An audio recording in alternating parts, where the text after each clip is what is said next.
I want to make a video today that I really don't normally make, but I feel like it's important to talk about and get out there because the potential positive effect it could have going forward with Halo is pretty huge. It's really the modding of the Halo games and what can come of it for the future now that we have these modding tools for the Master Chief Collection.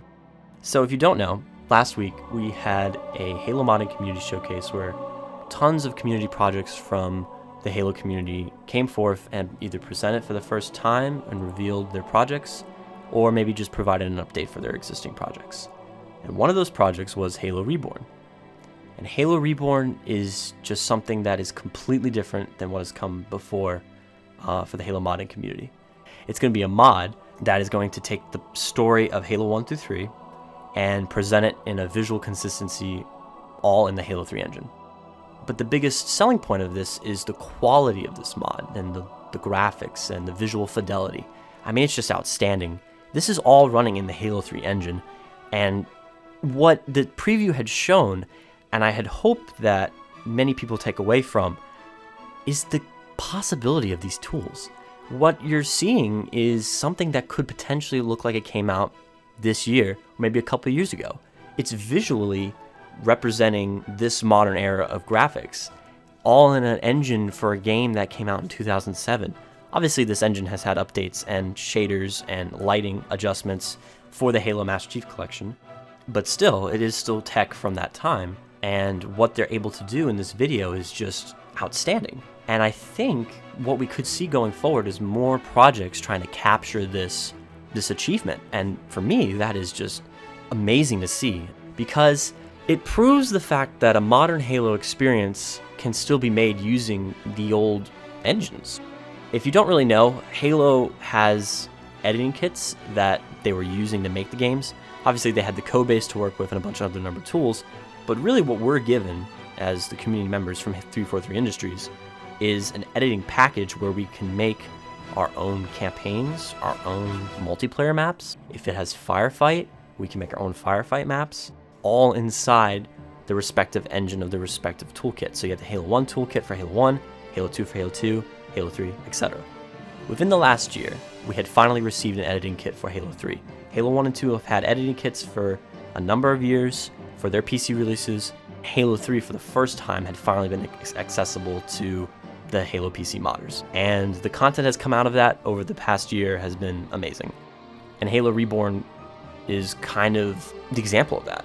And I would love to see going forward more projects trying to achieve what they're trying to achieve. Not really necessarily making Halo 1, 2, and 3 and Halo 3, but kind of making new experiences within these editing kits. You can make new maps for Halo 2. You can make a new story, a single-player story for Halo 3 in these tools. It's obviously going to take time and effort, but with the community that we have and the knowledge that is being shared, things are becoming more and more available to us to be able to achieve these goals. Once we have the capabilities of easily sharing these mods with the average Halo user, I think we're going to see a lot more people get involved with this type of content, and that will help carry Halo on into the next decade, because there's still a lot of people out here wanting to make experiences within the style of Halo 3 or Reach or 2, and now they can. They have mostly what the tools Bungie had to make these games. And again, it's all thanks to 343 releasing this. There's just so many changes to these engines that have allowed them to be a part of the Master Chief Collection that you can make a AAA title in. For the past couple years, we've had a number of fan games come out for Halo to try to capture certain game experiences in either Unity, Unreal, CryEngine. But now with these tools, is that even something you want to entertain anymore? Granted, big disadvantage of these tools does not have the code base, so you cannot alter a lot of the sandbox. Maybe in the future someone would be crazy enough to make it work, but you can't alter the code base. So there's obviously a disadvantage when it comes to those games. But the great thing about Halo is we've had a number of games, and now we have a number of tools that you can make the experience you want. We will be eventually getting tools for Halo 4. We will be getting tools for Halo 2 Anniversary here. Everything that's in the Master Chief Collection should have some form of a toolkit. If you want an experience in Halo 1, you can easily make one now. The amount of time and effort that you put in is what will make that great. Now, granted, there's advantages to wanting to use those game engines, and just like I stated with the code base, you have way more control in adding your own experiences.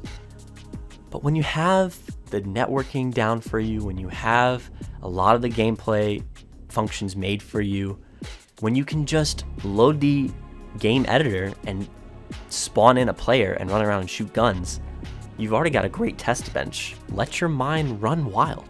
But to bring it back to Halo Reborn, Halo Reborn visually does look like a game that's come out then. Well, how'd they do it? Well, there's documentation now, and there's implementations for Halo 3 to have more modern shading.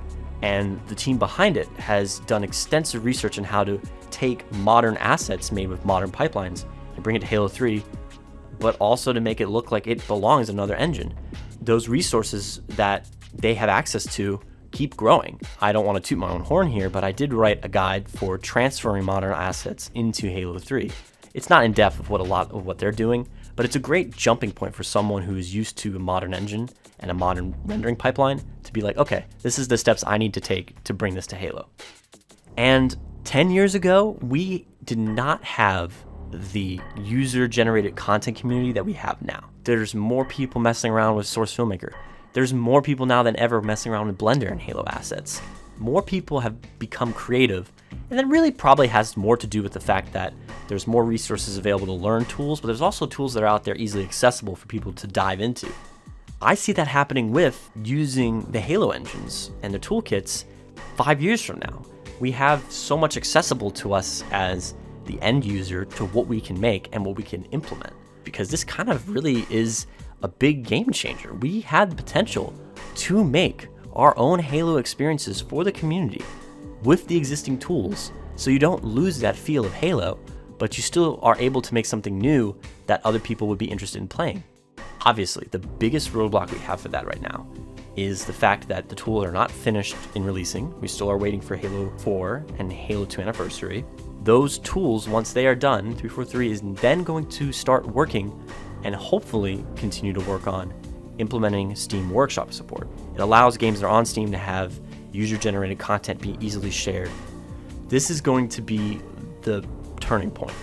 At that point, we have reached a level of accessibility for people to not only maybe even just download mods from a website, but to easily be added to the game without altering anything. And the bigger picture is to eventually have that all in the custom game browser. So imagine if you have a custom map that you've released and you host on, your own computer, and people can play that 24/7. Or there's a selection of maps that you made and there's a map pack that you can release and it's just hosted on your server. That would be amazing. It's happened in the past with Halo 1. It can happen again. There is obviously a demand for that, and 343 Industries knows this. They are obviously working sequentially with the tools and working so that the community can start taking over MCC. That is how MCC is going to sustain itself for the future. Eventually 343 is going to have to move on, but they have given the ability for the community to make it thrive in their absence. Those are obviously big pillars that we have to wait for. But right now, there's talented people working on amazing content, and it's only going to grow. People are only going to get smarter. People are only going to learn more. Knowledge will expand. And I just want to see more projects that take advantage of these tools to make those experiences. We're obviously going to have new games come out for Halo. That's going to be great. Multitude of average Halo fans will go to those games first.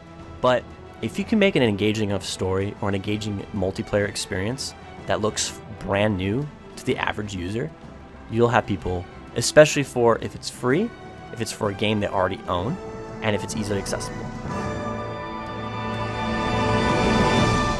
Leave me your thoughts and comments down below. I really want to know what you all think is the future for Halo in the modding scene and what we could potentially see. I don't really make these videos normally, so if you guys want to see more of it, that'd be great. It was kind of interesting to do. This was very off script, so if you want to see me talk more about this stuff, just let me know and I will do it in the future.